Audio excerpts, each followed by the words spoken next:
Buenas tardes para todos.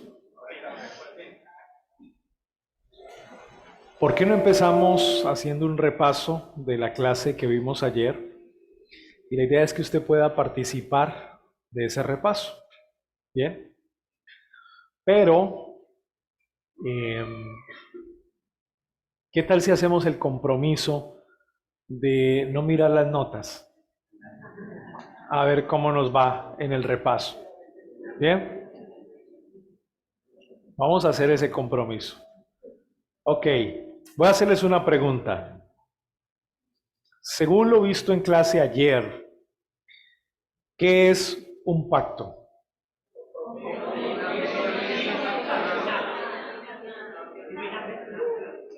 Un compromiso divinamente sancionado. Bueno, hablamos de la constitución de un pacto. ¿Cuáles son los elementos? Ahí viene la pregunta. ¿Cuáles son los elementos que constituyen a un pacto? ¿Cuáles son?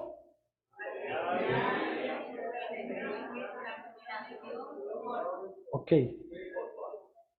¿Sí se acuerda? Material, respuesta, sanción y forma, que es que el resultado. De ahí viene la pregunta, ¿cuántas formas de pacto hay? ¿Cuáles son? Pacto de obras y pacto de gracia. ¿Sí? ¿Qué forma de pacto es cuando el material es una promesa? ¿Qué forma de pacto es cuando la sanción recae en Dios? Sí, sí estudiaron, están conectados. Eso está muy bien. Ahora, otra pregunta más. ¿Cómo podemos definir pacto de obras? ¿Qué es un pacto de obras?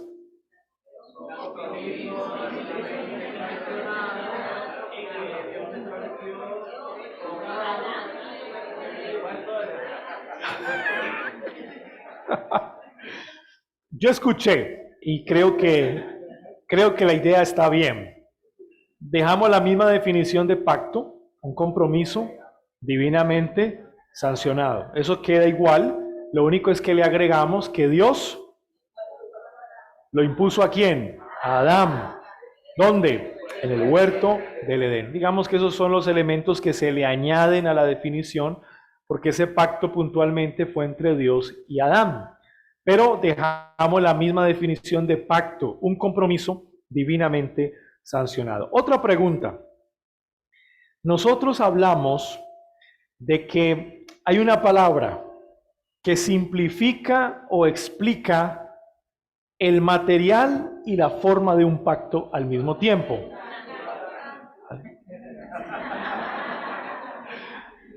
Muy bien, sustancia, muy bien. Otra pregunta. Nosotros hablamos que hay una ley que es la razón de ser del pacto de obras. Dijimos, sin esa ley o sin ese mandamiento no hubiese sido posible un pacto de obras y le dimos un nombre a eso. ¿Se acuerdan cómo se llama? Mandamiento positivo o ley positiva, agregada, añadida, no estaba en Adán, sino que vino de Dios directamente y a través de esa ley Adán fue probado. Sin esa ley no hubiese sido probado, ¿no? Mandamiento positivo. O sea que yo creo que estamos bien, yo creo que estamos muy bien. Vamos a ampliar un poco el tema de ley moral y ley positiva, como para entender un poco más a qué estamos haciendo referencia o cuál es la diferencia entre lo uno y lo otro. ¿Qué tal si va Romanos capítulo 2, por favor? Romanos capítulo 2.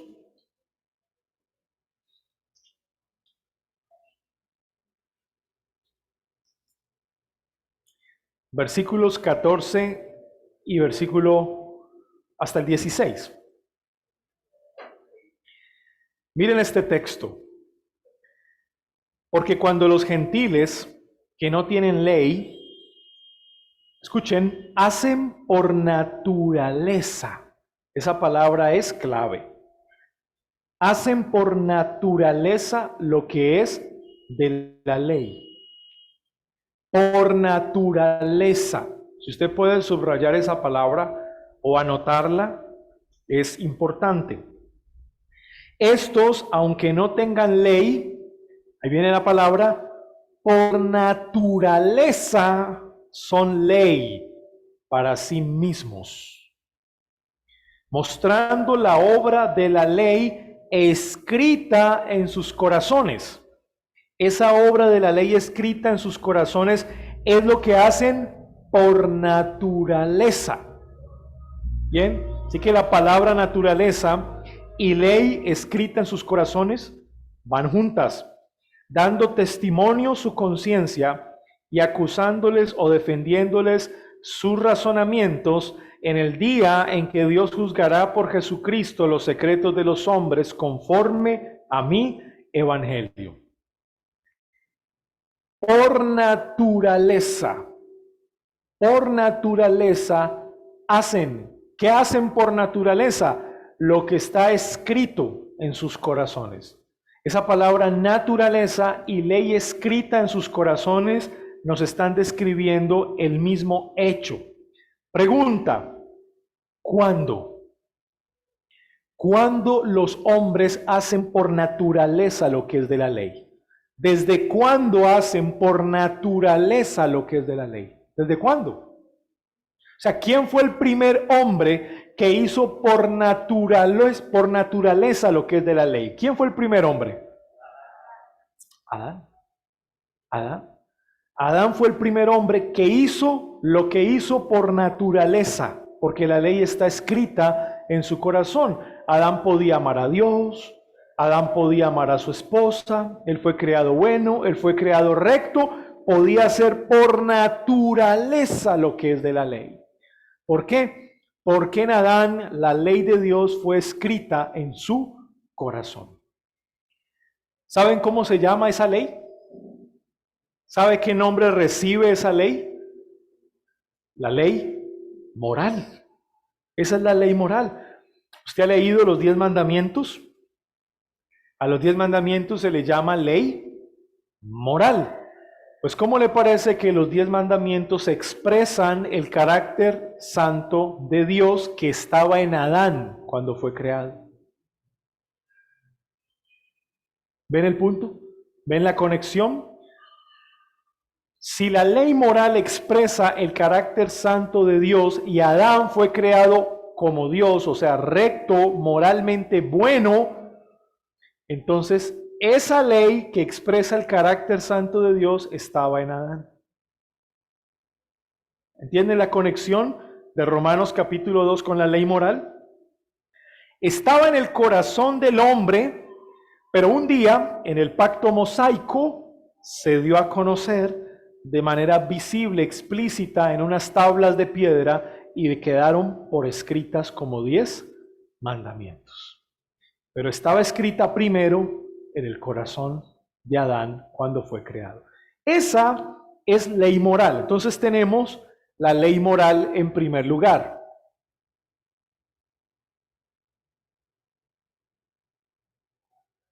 Esa ley moral es la ley que por naturaleza el hombre hace, es la ley escrita en el corazón. ¿En el corazón de quién? De Adán, y por ende en el corazón de todos los hombres, ¿sí? Por ende en el corazón de todos los hombres. Es por eso que la cultura más remota, sin que nadie le instruya, entiende de alguna manera que adulterar no está bien, está mal. Entiende de alguna manera que robar no está bien. Miren, ¿quién les enseñó? ¿Quién les enseñó a esas culturas remotas que adulterar no está bien y que robar no está bien? ¿Quién les enseñó? La ley moral escrita en sus corazones.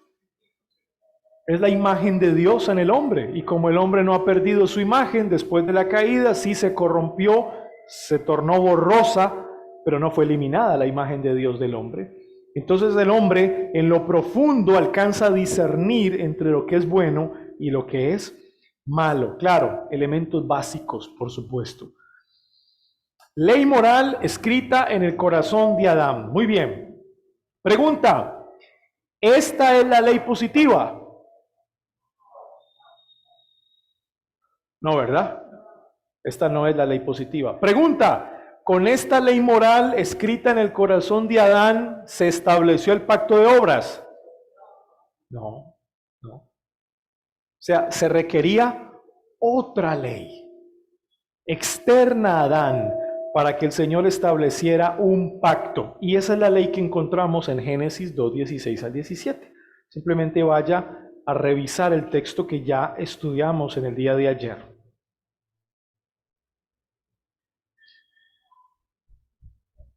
Génesis 2, 16 y 17. Aquí viene la ley agregada o añadida que no fue escrita en el corazón de Adán cuando fue creado. Esta no fue escrita. Y mandó Jehová Dios al hombre, aquí viene, diciendo, de todo árbol del huerto podrás comer. He aquí la ley positiva, mas del árbol de la ciencia del bien y del mal no comerás. Y aquí viene la sanción, porque el día que de él comieres, ciertamente morirás. Ahí está la ley positiva. Entonces, número 2, la ley positiva o añadida. Y esa ley positiva es externa a Adán. O sea, no estaba escrita en el corazón de Adán. Dios se la dio a Adán. Ahora yo le pregunto, ¿un pacto es una ley? ¿Un pacto es una ley?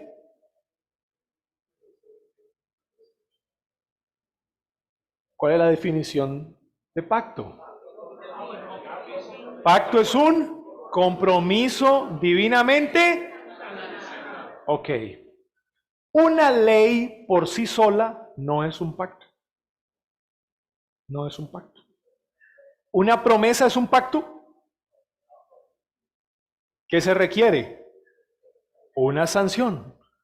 Así que una promesa sin sanción tampoco es un pacto. O sea que se requiere el material y la sanción para que sea un pacto. Por eso hablamos de elementos que constituyen un pacto. La ley por sí sola no es un pacto. Y aquí viene el punto. ¿Usted debe obedecer para entrar al nuevo pacto? O sea, ¿usted debe obedecer para entrar al nuevo pacto? ¿Usted entra al nuevo pacto cómo? Por fe, no por obras, ¿verdad? Pero debe obedecer una vez ya hace parte del nuevo pacto. Sí, ¿verdad? Obedecemos como consecuencia de que ahora hacemos parte de un pacto, ¿cierto? ¿Por qué? ¿Por qué debe obedecer?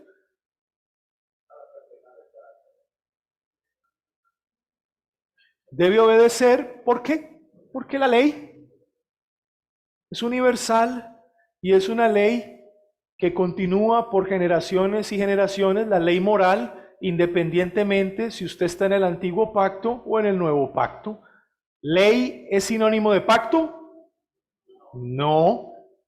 Entonces, usted puede tener una ley en el nuevo pacto sin decir que esa ley determina la naturaleza de ese pacto. No sé si me hice entender con eso. Vamos para atrás otra vez. Vamos otra vez, que yo sé que este punto aquí se puede tornar complejo, pero vamos otra vez. ¿La ley por sí sola es un pacto? No, ¿verdad que no? Ok. Por eso los creyentes que hacemos parte del nuevo pacto, que es un pacto de gracia, podemos obedecer la ley sin decir que somos salvos por ella. Ese fue otro ejemplo que les puse. Es decir, el nuevo pacto es un pacto que se hace a partir de una promesa. Pero dentro de un nuevo pacto que se hace a partir de una promesa, que es un pacto de gracia, el Señor nos manda a obedecer. Pero esa obediencia que nosotros le debemos al Señor en el nuevo pacto no es un elemento que describa la naturaleza del nuevo pacto. Esa ley ha estado desde siempre, desde antes, desde el corazón de Adán estuvo la ley moral, luego esa ley moral de manera explícita fue pactada en Sinaí, en el antiguo pacto, y esa ley moral permanece en el nuevo pacto, pero no determina la naturaleza del nuevo pacto. Voy a cambiar la palabra. Esa ley en el nuevo pacto no quiere decir o no determina la sustancia del nuevo pacto. Ahí se nos empieza a complicar la situación, ¿verdad? Ya cuando empezamos a hacer las conexiones y articular las cosas, ya empezamos a sentir un poquito más de complejidad, ¿sí? Pero es importante entender el punto. Sí, porque alguien puede decir aquí, pastor, pero si el nuevo pacto es un pacto de gracia, ¿por qué tenemos que obedecer los 10 mandamientos? Si el nuevo pacto es un pacto de gracia, es una promesa que hemos creído por fe. Entonces, ¿por qué tenemos que obedecer los 10 mandamientos? ¿No? Porque ley sin una sanción no es un pacto. Así que la ley que el Señor nos manda a obedecer en el nuevo pacto no determina la naturaleza de gracia de ese pacto. El nuevo pacto es un pacto de gracia, independientemente a que tengamos o no que obedecer la ley. Ese es el punto que quiero que ustedes entiendan, ¿sí? Porque si no, caemos en el otro lado a pensar que no es necesario obedecer ya la ley moral, porque estamos en un pacto de gracia. ¿Qué sentido hay entonces en obedecer una ley en un pacto de gracia? El mismo sentido que había cuando Adán fue creado. La ley moral expresa el carácter santo de Dios. Y todos los que hacemos parte del nuevo pacto tenemos la responsabilidad de ser conformados al carácter de Cristo. Entonces, hacer parte del nuevo pacto es por gracia, pero el deber a obedecer la ley es consistente con el carácter de Cristo que ahora habita en nosotros. Sí, o sea, no hay ningún problema, no hay ningún problema. ¿Por qué lo quise decir? Pues repito, por si quizá hay alguien que está pensando ahora ya estamos en la gracia. Así que comamos y bebamos, que mañana moriremos. Estamos en la gracia. Podemos hacer lo que queramos hacer. No significa eso. Hay un deber ser, y ese deber ser es conformarnos a la imagen de Cristo. ¿Sí? Recuerden, una ley sola no determina un pacto. No, debe ser una ley con sanción. Y alguien puede decir, pastor, pero si yo como hijo de Dios no obedezco los 10 mandamientos, soy sancionado. No, usted no es sancionado, usted es disciplinado, que es diferente. La sanción es una maldición, es un castigo, es una condenación. La sanción del pacto de obras es una maldición. ¿Cómo lo sé? ¿Qué experimentó Adán después de que pecó? Todas las maldiciones. Cuando un creyente no obedece la ley en el nuevo pacto, es disciplinado por Dios, pero no es sancionado por Dios. Porque la sanción de ese creyente cayó sobre ¿quién? Sobre Cristo. Ese punto es importante, sutil, pero importante. ¿Bien? Bien, de pronto en la sesión de preguntas podríamos aclarar un poco más el tema, que yo sé que en este punto puede ser complejo, pero que el Señor nos vaya dando luz al respecto. Quiero leer la confesión de 1689, párrafo 6, capítulo 6, párrafo 1. Escuche bien lo que dice. Si bien Dios creó al hombre recto y perfecto y le dio una ley justa que hubiera sido para vida si lo hubiera guardado, y amenazó con la muerte su transgresión, ahí hay un pacto. Sin embargo, no permaneció mucho tiempo en este honor, usando Satanás la sutileza de la serpiente para subyugar a Eva, y entonces a través de ella seduciendo a Adán, quien sin ninguna coacción, o sea, Adán era un agente libre, deliberadamente transgredió la ley bajo la cual habían sido creados. ¿Cuál ley? Repito, quien sin ninguna coacción deliberadamente transgredió la ley bajo la cual habían sido creados. ¿De qué ley me habla la confesión de fe? Mire la palabra que aparece ahí. Transgredió la ley bajo la cual habían sido creados. ¿Cuál de las dos leyes? K. O sea que cuando Adán pecó, quebrantó los 10 mandamientos. Sí, sí, exactamente. Sí. Ley moral, ley natural. Ahora, mire lo que dice la confesión. Y conjunción, también el mandato que les había sido dado a comer del fruto prohibido. ¿Cuál mandato? ¿Notan cómo la confesión de fe hace distinción? Mire lo que dice. Transgredió la ley bajo la cual habían sido creados. O sea, la ley de su propio corazón. La transgredió cuando desobedece. Pero aparte de eso, transgredió el mandato que Dios le dio al comer del fruto prohibido. Transgredió la ley positiva también. O sea, las dos. Las dos. Transgredió la ley escrita en su corazón y al mismo tiempo transgredió la ley que Dios le dio externa a él, la ley positiva. O sea, las dos.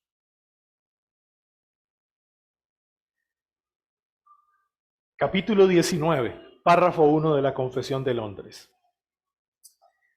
Escuchen esto. Dios dio a Adán una ley, escuchen esto, de obediencia universal escrita en su corazón. ¿Cuál ley? Bien. Vamos en el capítulo 19. Y un precepto en particular de no comer del fruto del árbol del conocimiento del bien y del mal. ¿Cuál es ese precepto en particular? Aquí está. Miren cómo el capítulo 19 habla de las dos, ¿sí? Por lo cual le obligó a él y a toda su posteridad a una obediencia personal completa, exacta y perpetua. Prometió la vida por su cumplimiento de la ley y amenazó con la muerte su infracción y le dotó también del poder y la capacidad para guardarla. Adán podía obedecer la ley positiva. ¿Por qué? Porque la ley moral que había en su corazón lo capacitaba para hacerlo. Lo capacitaba. Pero cuando Adán pecó, perdió su responsabilidad o su capacidad. ¿Qué perdió Adán cuando pecó? ¿Su responsabilidad o su capacidad? Su capacidad. Perdió la capacidad de obedecer la ley. Perdió la capacidad, pero nunca perdió su responsabilidad. ¿Por qué Dios va a juzgar a los hombres? ¿Por su capacidad o por su responsabilidad? Esa es la pregunta que nos hacen todo el tiempo. Bueno, pastor, ¿Dios no es injusto? ¿Acaso? ¿Por qué va a juzgar a personas que no pueden obedecerlo? ¿Y cuál es la respuesta?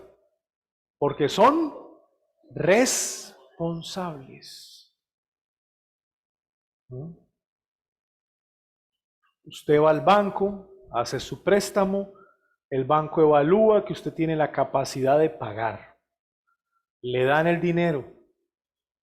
Usted monta su empresa, quiebra su empresa y no tiene cómo pagarle al banco. Ahora usted va al banco y le dice, Señor del banco, señor banquero, tengo que darle una mala noticia. No tengo la capacidad de pagarle la deuda. Le pido por favor me perdone. ¿Qué le va a decir el banquero? Yo entiendo perfectamente lo que le pasó, comprendo que perdió la capacidad, pero usted firmó acá que se hacía responsable. Eso pasó con Adán. Adán era una gente capaz y responsable al mismo tiempo. Pero cuando pecó, perdió la capacidad de obedecer y con él toda su posteridad. Pero escuchen, la firma de Adán y de todos los hombres que estábamos en él estaba en ese documento. Tanto Adán como toda su posteridad sigue siendo responsable. Y por ese acto de responsabilidad, Dios va a juzgar a los hombres. Nehemiah Cox dice, le agradó a la soberana majestad celestial añadir a esta ley eterna un precepto ceremonial en el que ordenó al hombre no comer del fruto de un árbol en medio del jardín del Edén. Cox le llama a esa ley positiva una ley ceremonial, un precepto ceremonial. Ese es el nombre que le da. Ese árbol se llamaba árbol del conocimiento del bien y del mal. Comer esa fruta no era malo en sí mismo, o sea, el acto de comer, sino que se hacía malo por la prohibición divina. Lo que hacía malo comer de la fruta no era la fruta, como si estuviera envenenada, ¿no? Y tengo que aclarar eso porque a veces pareciera que el cristiano piensa eso, que en la fruta misma había pecado y que cuando mordieron la fruta, el pecado entró en el hombre. No es eso. La fruta en sí misma no era mala. Lo que hacía malo el comer de la fruta era Dios mismo. O sea, la prohibición divina. Eso era lo que hacía malo comer de la fruta, que Dios se lo había prohibido. Por lo tanto, era necesario que la voluntad de Dios al respecto fuera explícitamente revelada y declarada al hombre. Bien, entonces estoy tratando de distinguir esto, ley moral y ley positiva dentro del pacto de obras. Ahora, pensemos un momento en la recompensa, en la bendición implícita que trae el pacto de obras. La bendición, la recompensa de vida, escuchen esto, es una adición al estatus del hombre creado. ¿Recuerdan la ilustración que puse ayer? El hombre fue creado en una posición. Sin la ley positiva, el hombre no tuviese la posibilidad de mejorar. No la tuviese. El hombre fue creado bueno y fue creado recto en ese estado. Pero cuando Dios decide pactar con él, le está dando la oportunidad, la posibilidad de que a través de la prueba de obediencia a la ley positiva, el hombre fuera llevado a un estado superior. ¿Saben qué es eso? Es un acto de bondad. O sea, Dios está expresando su bondad al hombre. El hombre en sí mismo es bueno, pero es un acto de bondad de Dios. Dios lo quiere llevar a otro nivel. Dios lo quiere llevar a otro nivel. Esa es la bendición implícita. O sea que esta posibilidad se crea a partir de una ley con una sanción que construye o forma finalmente un pacto. Sin ese pacto no hubiese existido esta posibilidad. Bueno, ¿qué estado anhela usted? ¿Qué estado anhela usted? ¿Dónde está el creyente aquí? Bueno, podríamos ponerlo por acá.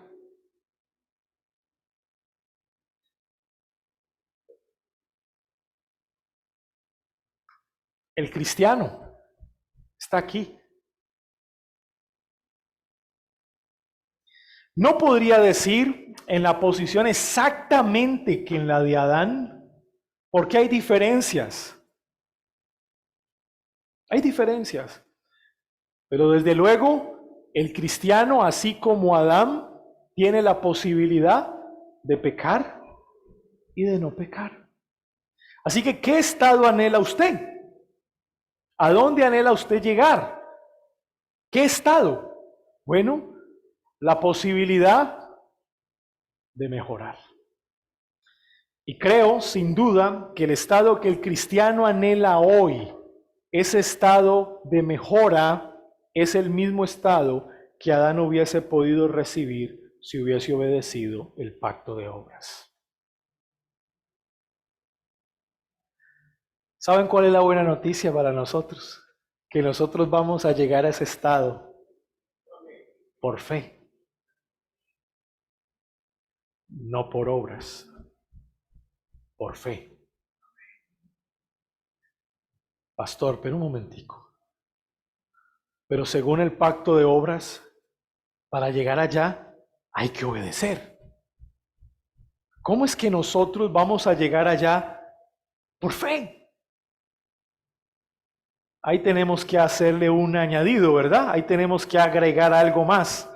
Claro, es que alguien más, como verdadero hombre, ocupó este lugar. ¿Quién es él? Por la obediencia de Cristo, todo cristiano alcanzará el estado que Adán no pudo alcanzar. Por eso Cristo viene a ser un segundo y mejor Adán. O recuerden eso, segundo y mejor. ¿Por qué mejor? Porque alcanza lo que Adán no pudo alcanzar.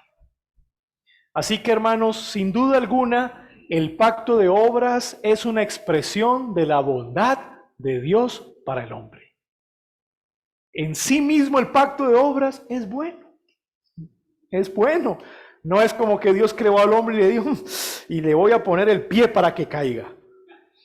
No. Dios creó al hombre y le dijo, puedes ser mejor, es decir, puedes ir a un estado mejor. Y le dio la oportunidad de ir a un estado mejor. Ese es el pacto de obras. Expresa sin duda la bondad de Dios. Entonces, hermanos, ¿qué despreció Adán al no obedecer? ¿Qué despreció finalmente? Fíjense en ustedes lo que Adán despreció. Adán despreció este estado. ¿Usted entiende la gravedad de eso?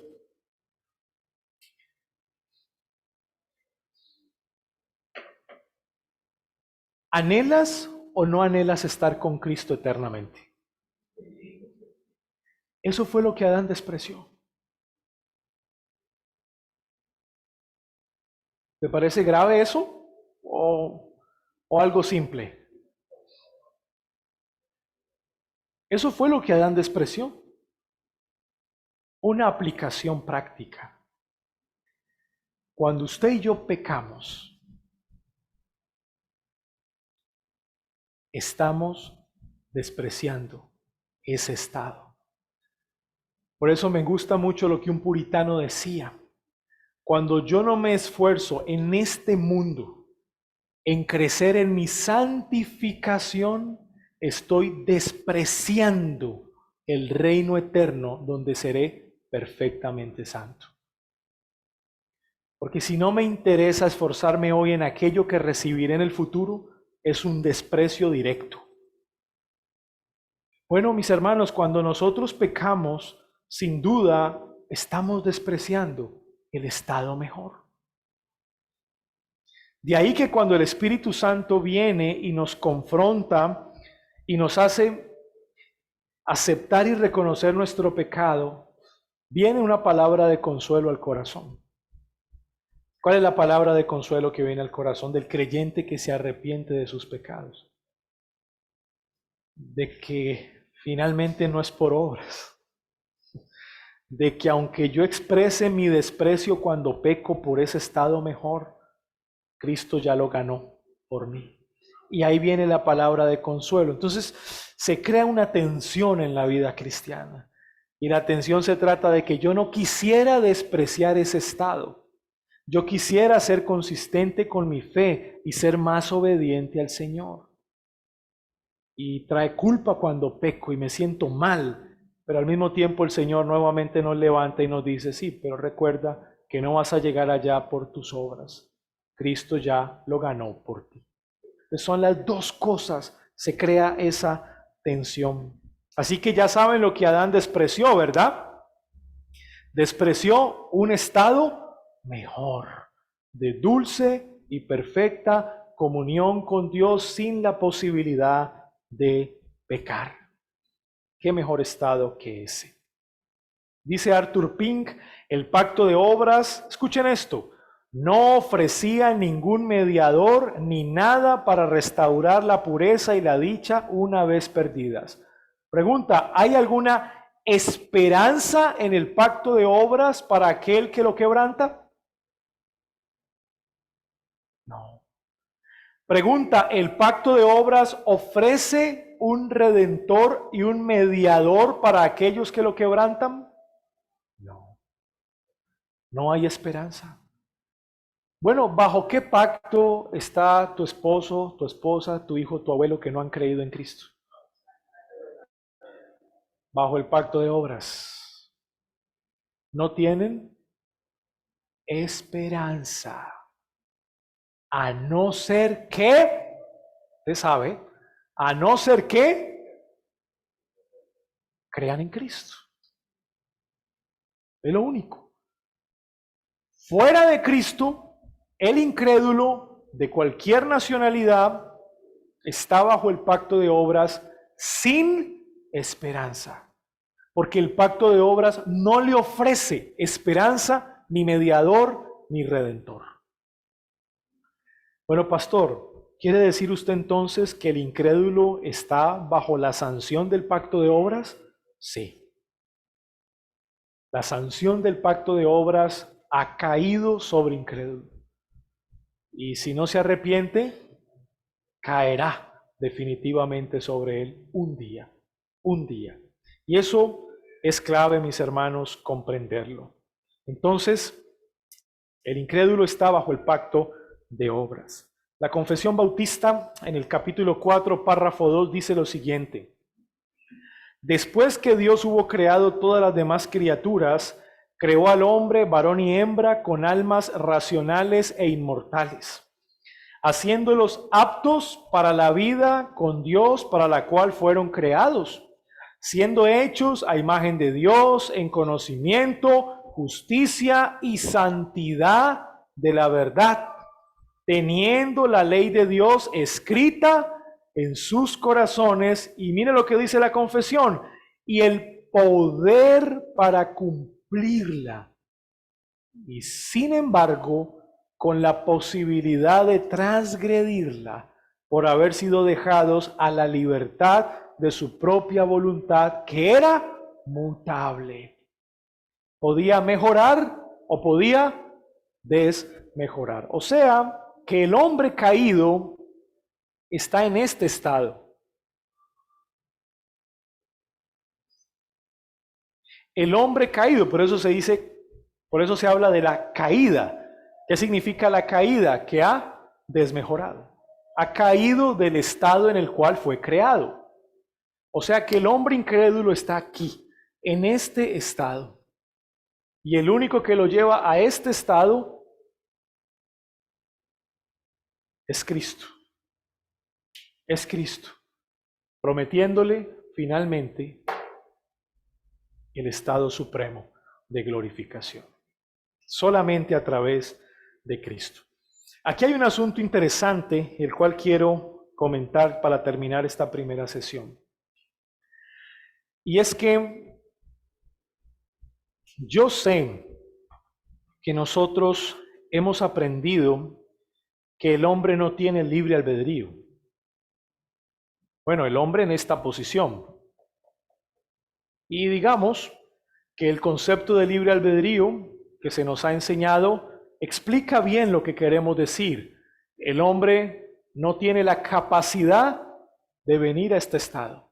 Por sí mismo no tiene la capacidad, o sea, no tiene libre albedrío.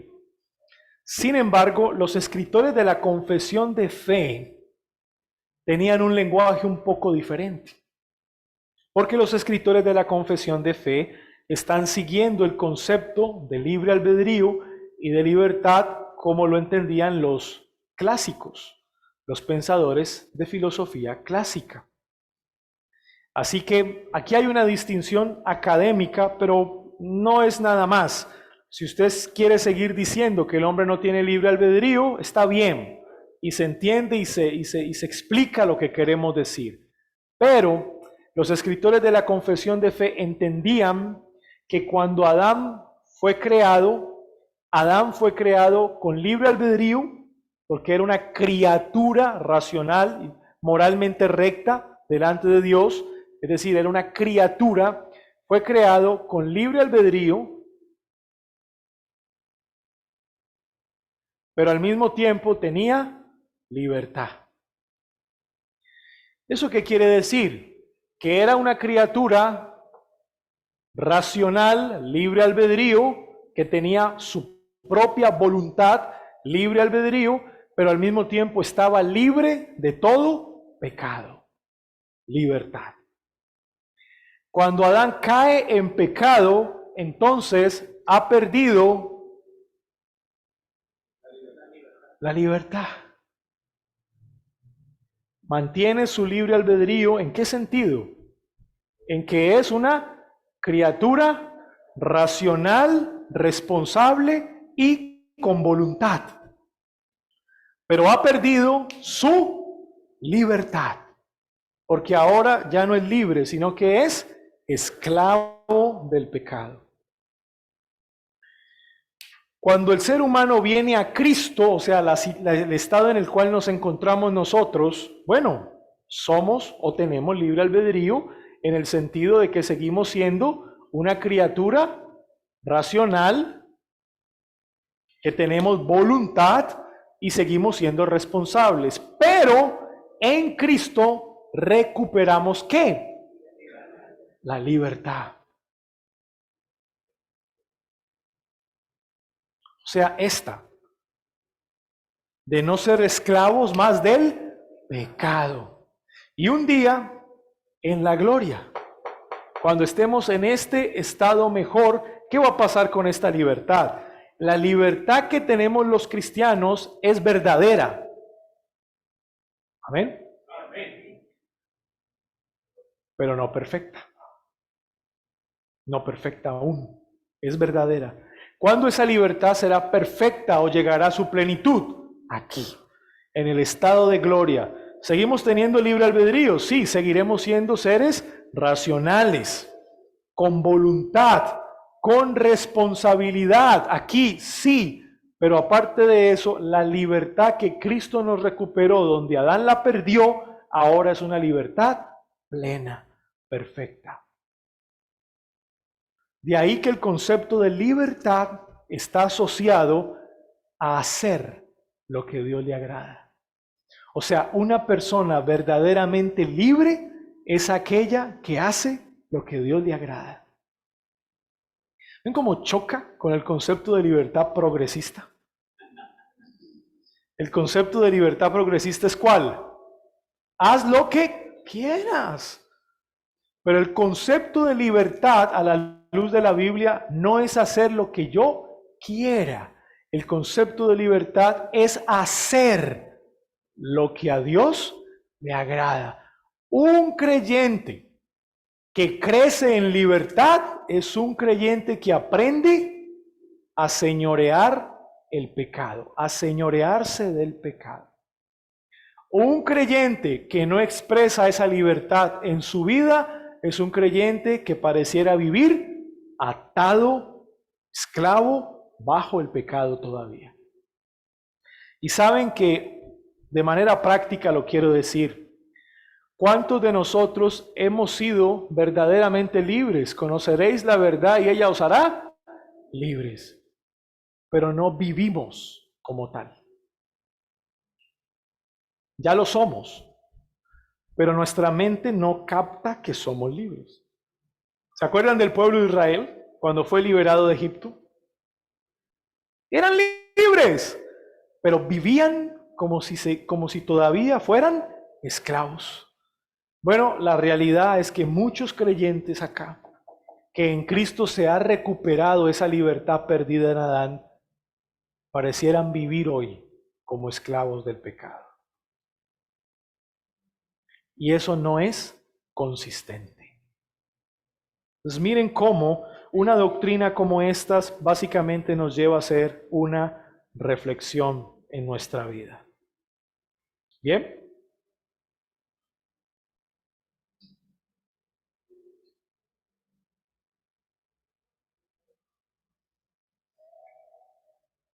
Yo creo que aquí está bien tomar un primer break.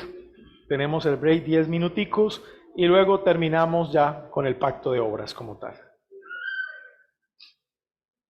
Y vamos a continuar con el otro pacto que es el pacto de redención. Yo les decía a ustedes que si tratáramos dentro de nuestras limitaciones de organizar cronológicamente estos pactos, ¿cuál sería el primer pacto?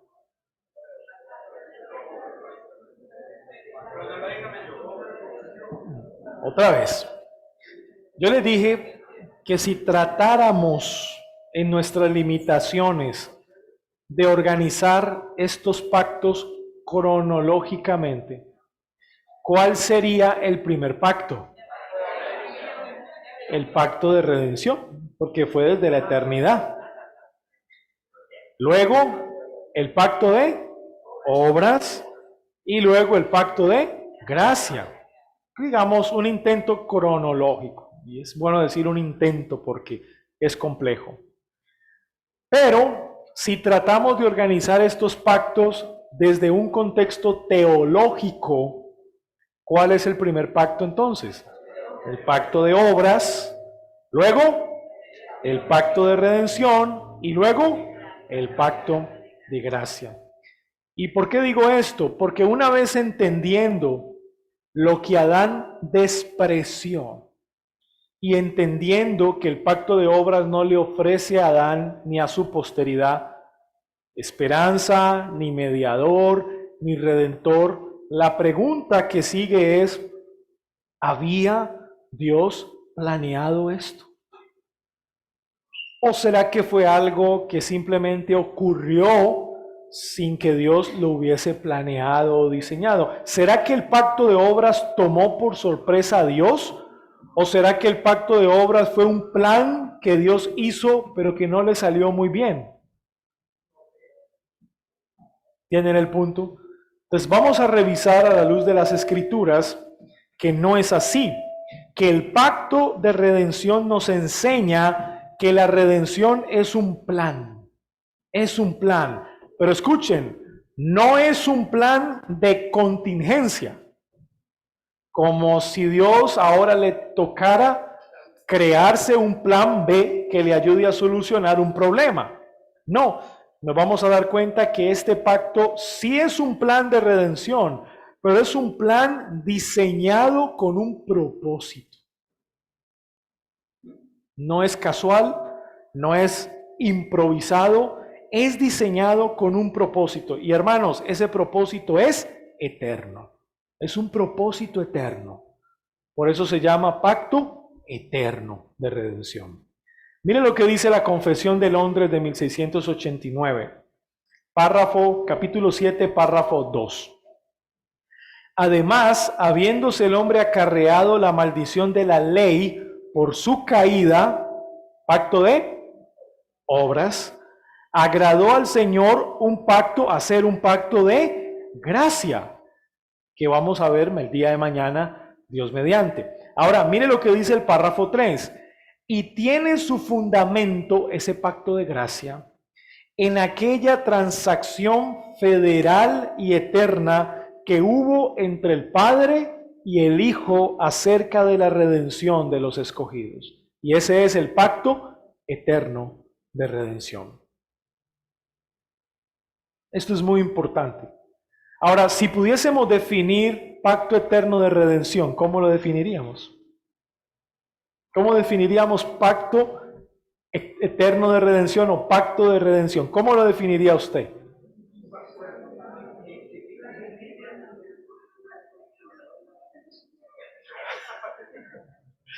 ¿Cómo lo define usted? Si un pacto es un compromiso divinamente sancionado, entonces, ¿qué se le añadiría cuando hablamos de pacto de redención? La pregunta es, bueno, ¿con quiénes se hace ese pacto, no? Para poder definirlo. Sí, el pacto de redención se hace ¿entre quiénes? Entre los miembros de la Trinidad. Padre, Hijo y Espíritu Santo. Y se hace este acuerdo entre la Trinidad con el propósito de su propia gloria, para su propia gloria. Entonces, si esto se hace con los miembros de la Trinidad, ¿cómo definiríamos pacto de redención? ¿Cómo lo definirías? Un compromiso divinamente sancionado entre los miembros de la Santísima Trinidad. Entre ellos. Miren que el pacto de obras es un compromiso divinamente sancionado, impuesto ¿a quién? A Adán en el huerto del Edén. Hay un personaje, Adán, pero en el pacto eterno de redención son los tres miembros de la Trinidad. Es un pacto intratrinitario, ese es el concepto teológico. Intratrinitario, entre ellos, entre los miembros de la Trinidad. Pero escuchó eso, pastor, el pacto eterno de redención es un compromiso divinamente sancionado. Nos vamos a dar cuenta que sí, que sí. Incluso el pacto eterno de redención tiene ese elemento que es sanción. Hay una sanción. Y esto es muy interesante. Todo pacto debe traer consigo una sanción. ¿Enseñan las escrituras de este pacto? Vamos a ver. Segunda de Timoteo capítulo 1, por favor. Segunda de Timoteo capítulo 1.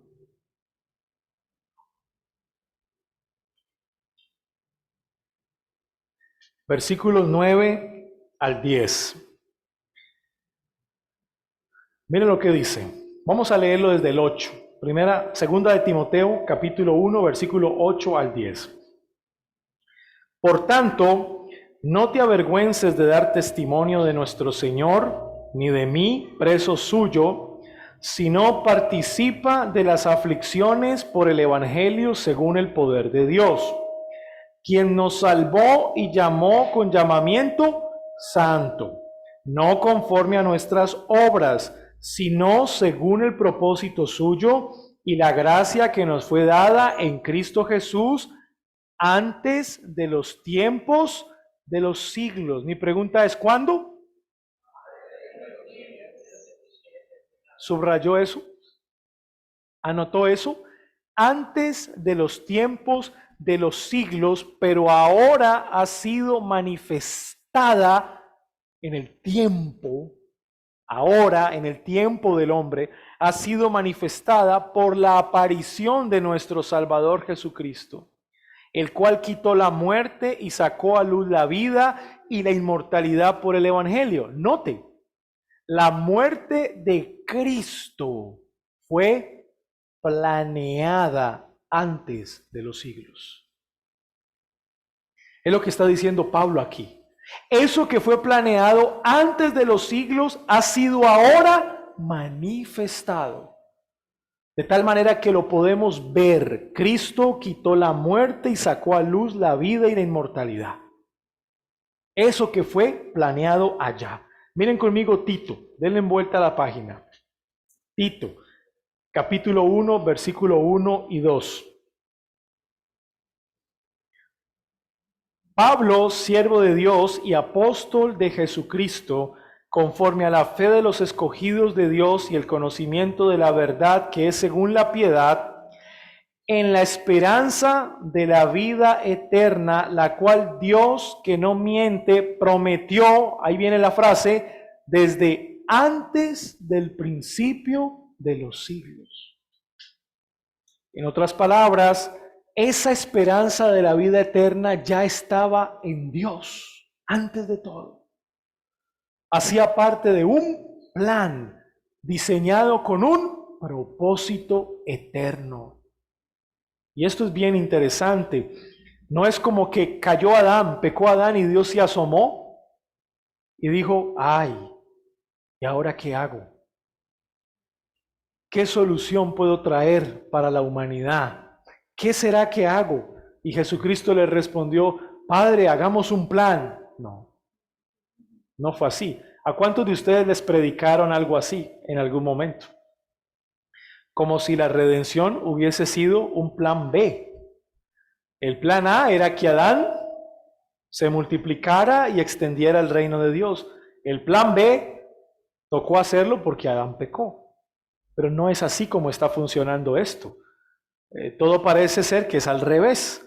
El pacto de obras e incluso la caída de Adán fue planeada por Dios antes de la fundación del mundo con un propósito bueno. Con un propósito bueno. Mire lo que dice Hebreos capítulo 13, por favor. Sigamos hacia adelante en la Biblia. Hebreos capítulo 13, versículo 20 al 21. Creo que este texto es el texto más claro que nos da a entender a nosotros que definitivamente hubo un pacto en la eternidad. Mire lo que dice Hebreos 13, 20 y 21.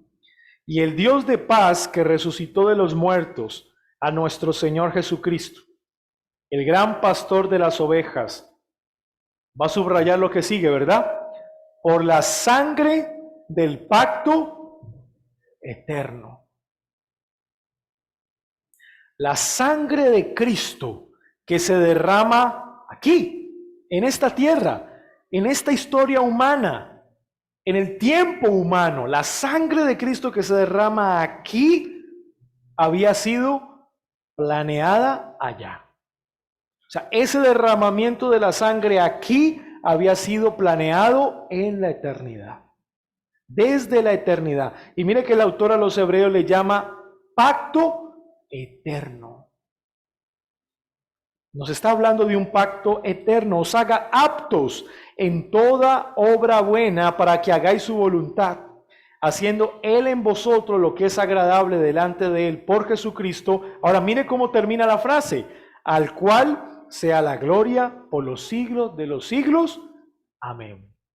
En otras palabras, ese plan eterno en el cual el Hijo derramaría su sangre es sin duda para la gloria de Dios. Es para la gloria de Dios. Ya es cuando nuestra mente empieza, ¿cierto?, a cavilar un poquito y a tratar de pensar, entonces la inclusión del mal en el mundo tenía un propósito para la gloria de Dios.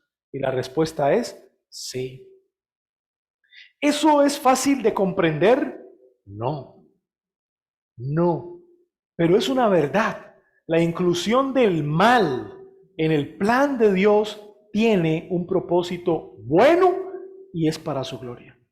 Porque, ¿o acaso no fue malo lo que le pasó a Cristo? ¿Acaso Cristo no experimentó el mal de los hombres? No fue juzgado injustamente, no fue vituperado, no fue golpeado, no murió de la manera más cruel que pudo morir. ¿Acaso eso no fue malo?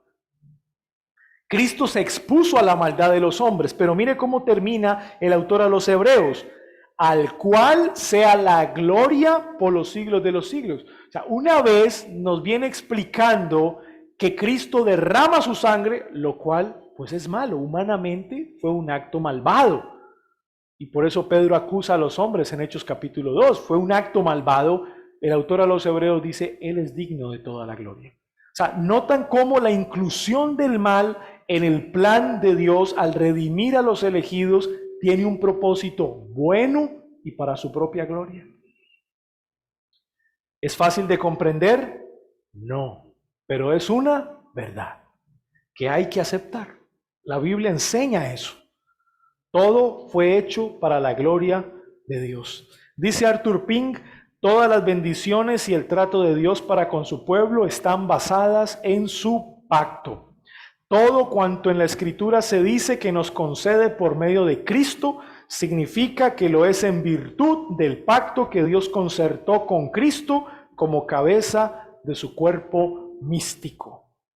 Y Arthur Pink está hablando del pacto eterno de redención. Muy bien, ¿cuáles son los compromisos del pacto? Y esto nos va a ayudar a entender un poco más de qué se trata. ¿Cuáles son los compromisos del pacto? Voy a anotar el primer compromiso del pacto. Tiene que ver con el Padre. Vamos a poner aquí los compromisos del pacto. Hay unos compromisos. Bueno, el primer compromiso tiene que ver con el Padre.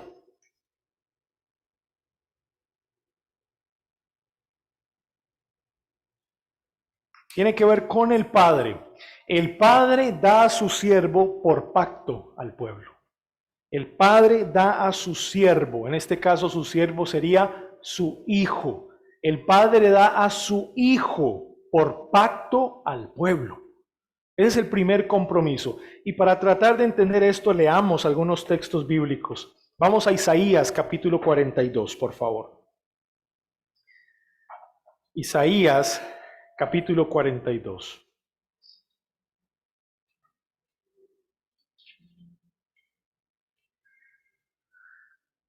Leamos el versículo 1 al 7, por favor.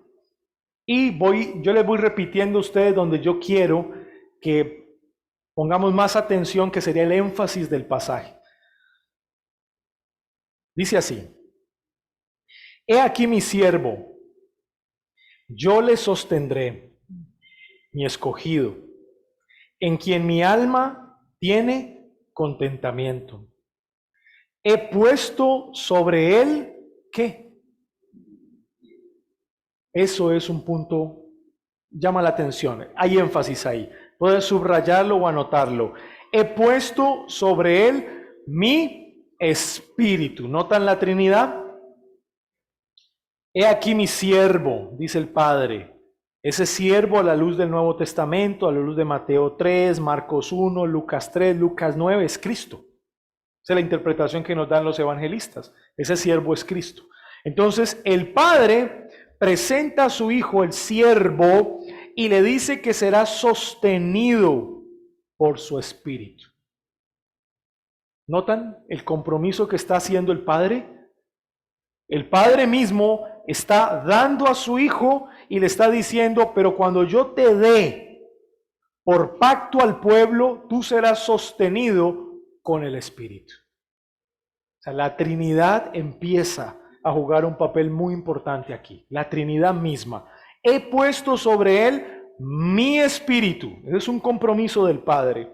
Él traerá justicia a las naciones. No gritará, ni alzará su voz, ni la hará oír en las calles. No quebrará la caña cascada, ni apagará el pábilo que humeare. Por medio de la verdad traerá justicia. No se cansará ni desmayará hasta que establezca en la tierra justicia, y las costas esperarán su ley. Así dice Jehová Dios, creador de los cielos y el que los despliega, el que extiende la tierra y sus productos, el que da aliento al pueblo que mora sobre ella y espíritu a los que por ella andan. Yo, Jehová, te he llamado en justicia. Escuche, y te sostendré por la mano, te guardaré y te pondré por pacto al pueblo, por luz de las naciones. Subraya esa frase, por pacto al pueblo. Te pondré, dice el Padre. Es un compromiso del Padre. Te pondré, el Padre, te pondré por pacto al pueblo, por luz de las naciones. Versículo 7. Para que abra los ojos de los ciegos, para que saques de la cárcel a los presos y de casas de prisión a los que moran en tinieblas. Y claramente la pregunta está, ¿y cuándo ocurrió eso? O sea, ¿cuándo se hizo esa transacción, ese compromiso? ¿Cuándo el Padre hizo ese compromiso con el Hijo de ponerlo como pacto al pueblo y de sostenerlo con su espíritu en esa misión? ¿Cuándo se hizo eso? ¿Qué nos dijo el autor a los Hebreos? En la eternidad. Ahora, yo quiero llamar la atención con un versículo del Nuevo Testamento muy interesante, Lucas 22. Miren este texto, Lucas 22, 29. Miren qué interesante este texto. Dice, yo pues os asigno un reino, como mi Padre me lo asignó a mí. ¿Leyó ese versículo? Nuevamente léalo, por favor. Lucas 22, 29. Yo pues os asigno un reino, como mi Padre, dice el Hijo, como mi Padre, ahí está el compromiso del Padre, como mi Padre me lo asignó a mí. Diatiseme es la palabra griega.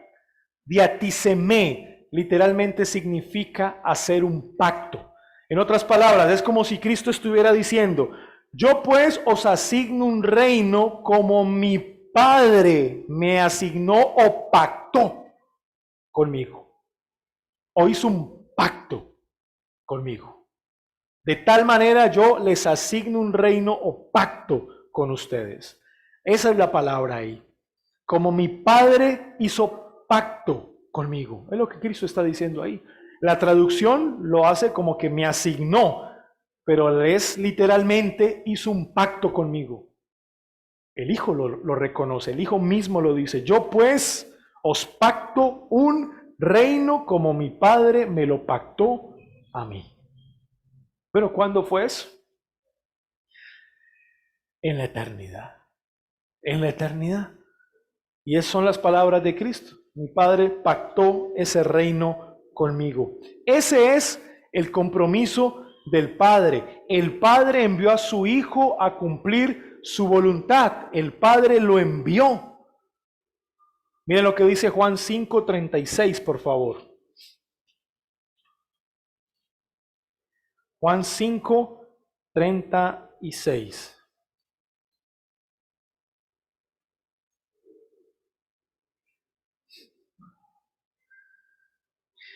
Mas yo tengo mayor testimonio que el de Juan, porque, subraya lo que sigue, las obras que el Padre me dio para que cumpliese, las mismas obras que yo hago, dan testimonio de mí. Ahora, noten cómo termina, que el Padre me ha enviado.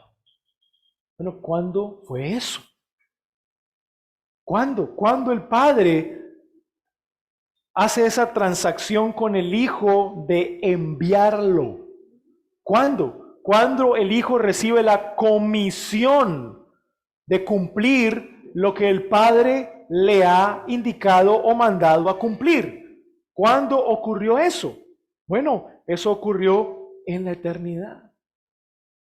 Y para nosotros es muy complicado tratar de entender la eternidad, porque todo lo que nosotros comprendemos es bajo el tiempo y tratamos de ubicarlo en el pasado, en el presente o en el futuro, pero resulta que en la eternidad no hay pasado, no hay presente y no hay un futuro como tal. Como lo entendemos nosotros, no hay tal cosa.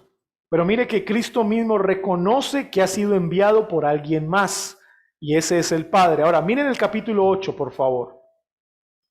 Versículo 42b. Vamos a leerlo todo. Jesús entonces les dijo, si vuestro Padre fuese Dios, ciertamente me amaríais, porque yo de Dios he salido y he venido. Ahora noten lo que sigue. Pues no he venido de mí mismo, sino que Él me envió. Nuevamente Jesucristo está reconociendo que el hecho de Él venir a la tierra, el hecho de tomar cuerpo humano, humanizarse, el hecho de morir como murió, bueno, fue algo que el Padre planeó. Y fue algo en lo que el Hijo mismo estuvo de acuerdo. Ese es el otro compromiso del pacto. Miren el compromiso. Hay un compromiso que tiene que ver con el Padre el Padre comisiona a su Hijo, el Padre envía a su Hijo, el Padre promete que su Hijo será sostenido con su Espíritu, pero entonces el Hijo también tiene una parte. Debe estar dispuesto a asumir esa comisión. Él debe estar dispuesto a cumplir la misión. Entonces, el siguiente compromiso es el compromiso del Hijo.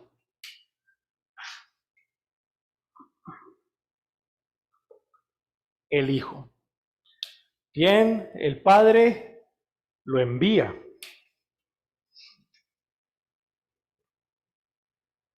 Y ustedes saben lo que significa que el Padre lo envía. Es una comisión, es un propósito, es un plan. Pero el Hijo lo acepta.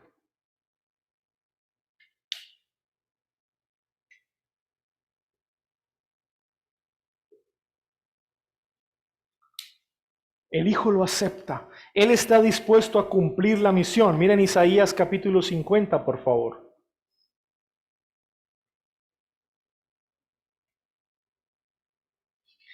Isaías capítulo 50, versículo 4 al 7. Jehová el Señor me dio lengua de sabios para saber hablar palabras al cansado. Despertará mañana tras mañana. Despertará mi oído para que oiga como los sabios. Jehová el Señor me abrió el oído y yo no fui rebelde, ni me volví atrás. Di mi cuerpo a los heridores y mis mejillas a los que me mesaban la barba. No escondí mi rostro de injurias y disputos, porque Jehová el Señor me ayudará. Por tanto, no me avergoncé. Por eso puse mi rostro como ¿qué? Como un pedernal, y sé que no seré avergonzado. Pero ¿cómo lo sabe? ¿Cómo sabe que no será avergonzado? Porque el Padre lo dijo. Lo dijo. Él será sostenido por su Espíritu. Y más adelante nos vamos a dar cuenta que también será bendecido por el Padre. Pero mire lo que dice el siervo. Puse mi rostro como un pedernal, en otras palabras, como una roca. O sea, Jesucristo recibe tan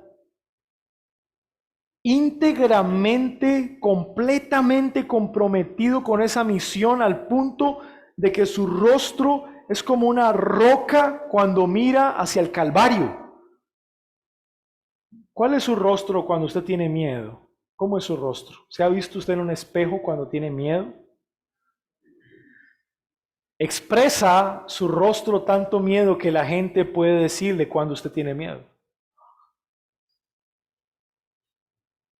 Cuando usted está en una situación compleja, la gente le puede decir, bueno, te asustaste. ¿Por qué? Por su expresión, la expresión de su rostro. Hay un rostro que deja ver que alguien tiene miedo. Pero esta expresión es como si el siervo Cristo estuviese diciendo, he asumido la misión que mi Padre me dio al punto de que he puesto mi rostro como una roca. Y que cuando miro hacia la cruz, hacia el Calvario, a donde debo morir, mi rostro es como una piedra. ¿Entienden el punto aquí? O sea, para Cristo esa era su misión, esa era su meta. O sea, tengo que ir a la cruz. Como verdadero hombre, tuvo una experiencia difícil en el huerto del Getsemaní. Dijo, Padre, no se haga mi voluntad, sino la tuya. Es decir, puso su rostro como pedernal. Esa fue la misión que me diste, esa es la misión que yo cumpliré. Puso un rostro fijo en el Calvario y hacia allá caminó. No hubo nada en Cristo que lo detuviera a cumplir la misión que el Padre le encomendó. Eso es lo que significa poner el rostro como un pedernal, como una piedra, dispuesto a cumplir la misión. Ahora miren conmigo Filipenses, leamos un texto del Nuevo Testamento, por favor. Capítulo 2.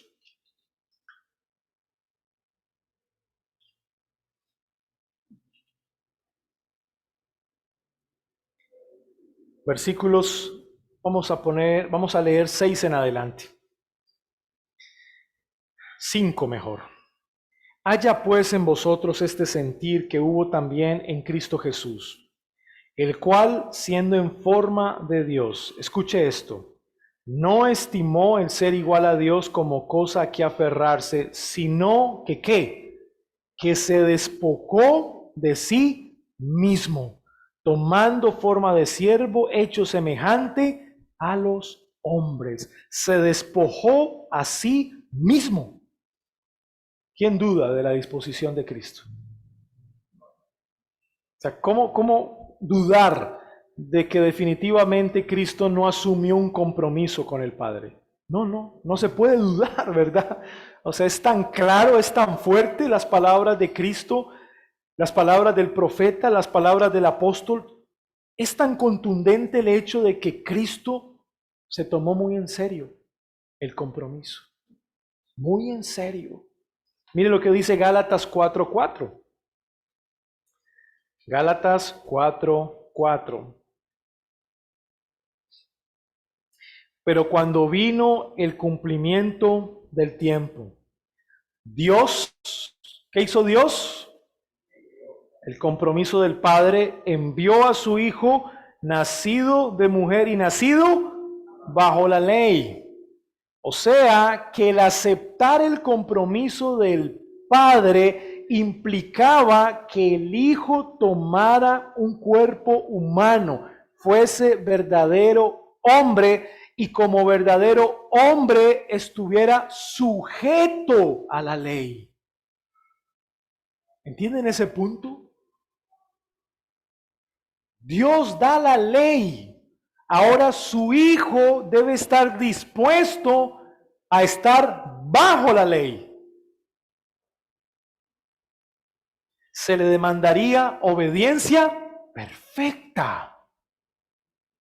Ese es el compromiso del Hijo. Aceptar el plan del Padre requería muchas cosas. Muchas cosas. Hacerse verdadero hombre. Despojarse, y eso no quiere decir dejar de ser Dios, sino cierta limitación en su naturaleza divina por hacerse verdaderamente hombre.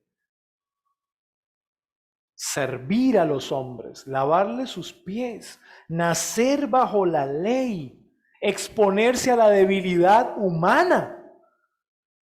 Cuando analizamos la misión la cual Cristo estuvo dispuesto a aceptar, definitivamente vemos qué gran disposición la del Hijo. O sea, sin duda alguna lo que Él asume hacer.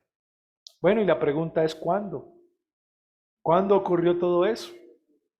En la eternidad. En la eternidad, el Padre envía a su Hijo, el Hijo acepta la comisión del Padre y el Espíritu se compromete por el Padre a sostenerlo.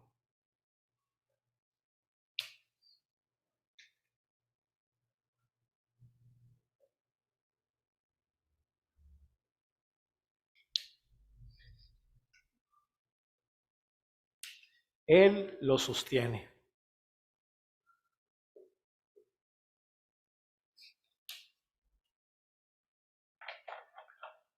Es por eso que era necesario que Jesucristo en su vida y en su ministerio como verdadero hombre necesitase y dependiese del Espíritu Santo. Porque el Espíritu Santo lo iba a sostener. Él se está exponiendo a la debilidad humana. El Hijo se sometió en obediencia hasta el grado de morir en la cruz. Bueno, ese era el plan. El Hijo debía morir. Ustedes entenderán que para morir debía hacerse hombre, ¿verdad? No había otra, ¿no? No había otra forma de morir. Debía hacerse hombre para poder morir. Bueno, debía obediencia hasta la muerte. Obediencia hasta la muerte. ¿Obediencia a qué? A todas las estipulaciones establecidas. Dice Samuel Renningham, el Padre colocó al Hijo bajo ciertos compromisos u obligaciones. le ordenó que se encarnara, que obedeciera la ley perfectamente, que se ofreciera como sacrificio sustitutivo por un pueblo especial. Dios Padre le asignó un trabajo a Dios Hijo. El pacto de redención era para el Hijo un pacto de obras. ¿Entendimos eso? El pacto de redención para el Hijo era un pacto de obras. ¿Y por qué de obras? Porque Jesucristo se había comprometido a obedecer. O sea que en Cristo este pacto es un pacto de obras. Se requería obediencia perfecta del Hijo al compromiso asumido la vez que hicieron esta transacción federal. Obediencia perfecta. ¿Y cómo es obediencia? ¿Qué pacto es? Para Cristo. Un pacto de... ¿Dónde está la obediencia? La obediencia es respuesta, ¿verdad? Dentro de los elementos de un pacto. ¿Usted recuerda cuáles son los elementos de un pacto? ¿Cuáles son? Material, respuesta, sanción y la forma finalmente. Bueno, yo le pregunto, ¿acaso no se le exige al Hijo obediencia en este pacto? Bueno, la obediencia es ¿qué? Sería la respuesta a una ley. Bueno, efectivamente, Jesucristo recibe mandamientos del Padre que debe cumplir. Se espera del Hijo ¿qué? Obediencia a esos mandamientos. En ese sentido, el pacto de redención para el Hijo es un pacto de obras. Es un pacto de obras. Es por eso que cuando usted dice, no, la salvación es gratuita, debe explicarlo mejor. ¿Qué significa que sea por gracia para nosotros? Significa que fue por obras para Cristo. Eso es lo que significa. Gracia para nosotros, pero para Cristo, obras. Promesa para nosotros, pero para Cristo, ley. Se espera fe de nosotros, pero a Cristo, obediencia. ¿Entienden el punto ahí? Lo que para nosotros es promesa y gracia, para Cristo fue ley y obras. En este punto, el pacto eterno de redención es un pacto de obras para el Hijo. El Espíritu Santo sin duda capacita al siervo para que lleve esa misión. Leamos Lucas capítulo 4.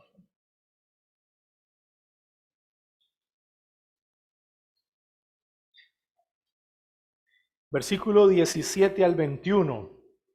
Y se le dio el libro del profeta Isaías. Y habiendo abierto el libro, halló el lugar donde estaba escrito. ¿Qué estaba escrito? El Espíritu del Señor está sobre mí. Por cuanto que me ha ungido para dar buenas nuevas a los pobres. Me ha enviado a sanar a los quebrantados de corazón, a pregonar libertad a los cautivos y vista a los ciegos, a poner en libertad a los oprimidos, a predicar el año agradable del Señor. El Espíritu está sobre mí por cuanto me ha ungido. Y termino esta sesión con las palabras de Renningham. Se deduce que el Padre y el Hijo son presentados como las partes primarias de este pacto. Sin embargo, el Espíritu Santo está presente en todas partes. Jehová promete suministrar su Espíritu al siervo para equiparlo y para sostenerlo con el propósito de cumplir la misión. El siervo declara que el Espíritu de Jehová está sobre él. Las Escrituras describen en forma de pacto un diálogo intratrinitario entre el Padre, el Hijo y el Espíritu Santo con respecto a la redención de un pueblo elegido. De ahí que el pacto de redención también teológicamente se le suele llamar pacto intratrinitario entre los miembros de la Santísima Trinidad. Muy bien, entonces recuerden esto. Lo que para nosotros sería un pacto de gracia, para Cristo fue un pacto de obras. De obras. Lo que para nosotros sería una promesa, para Cristo fue una ley. Lo que para nosotros debíamos responder con fe, Cristo debía responder con obediencia. Lo que para nosotros la sanción recaería sobre aquel que prometió, en el caso de Cristo la sanción recaería sobre ¿quién? Sobre él si no obedece. ¿Entienden el punto? Ahora alguien puede estar preguntándose, pastor, pero finalmente él recibió la sanción. ¿Por qué murió en la cruz? Pero escuchen esto. Pero no recibió la sanción porque él no hubiese obedecido el pacto de redención. Él recibió la sanción porque se puso en nuestro lugar, es decir, llevó nuestro pecado. Eso se llama sustitución. Eso hay que tenerlo claro. Él no recibe la sanción porque él hubiese desobedecido. Él recibe la sanción porque llevó nuestra desobediencia. La desobediencia que nosotros merecíamos. La sanción que merecíamos por nuestra desobediencia. Así que ese punto también hay que dejarlo claro. Muy bien. ¿Preguntas?